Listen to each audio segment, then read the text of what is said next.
విషయము 10 years అయింది కదా మీ మ్యారేజ్. అవునండి. కాబట్టి ఈ 10 years లో ఎప్పుడు కూడా తనకు తన మీద డౌట్ రాలేదా? ఫేక్ సర్టిఫికెట్స్ అని తెలియలేదా మీకు?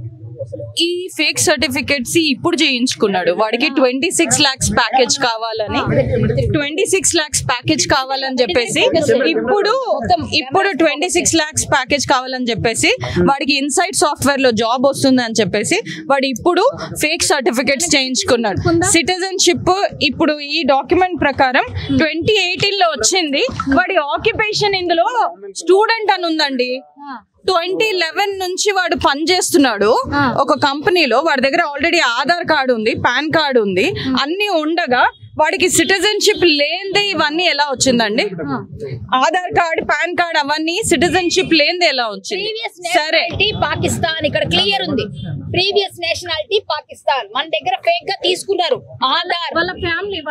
వాళ్ళ మొత్తం ఫ్యామిలీ ఫేక్ లోనే ఉందండి. వాళ్ళ మదర్, వాళ్ళ బ్రదర్ కి ఇంకా LTV లోనే ఉన్నారు. వాళ్ళ దగ్గర ఇంకా డాక్యుమెంట్స్ కూడా లేవు.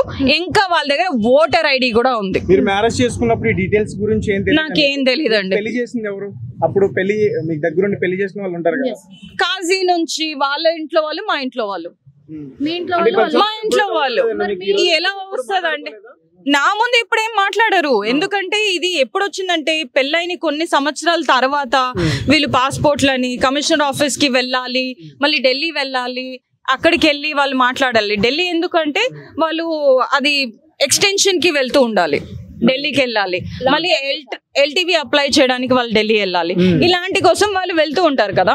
అప్పుడు నేను లేదు ఢిల్లీ వెళ్ళాలి అది ఇది అని చెప్పేసి వాళ్ళు మాట్లాడుకొని వెళ్ళిపోతారు. కానీ నాకు ఎందుకు ఈ పాస్పోర్ట్ ఎందుకు మాట్లాడుతున్నారు వీళ్ళు అని చెప్పేసి అప్పుడు డౌట్ వచ్చింది.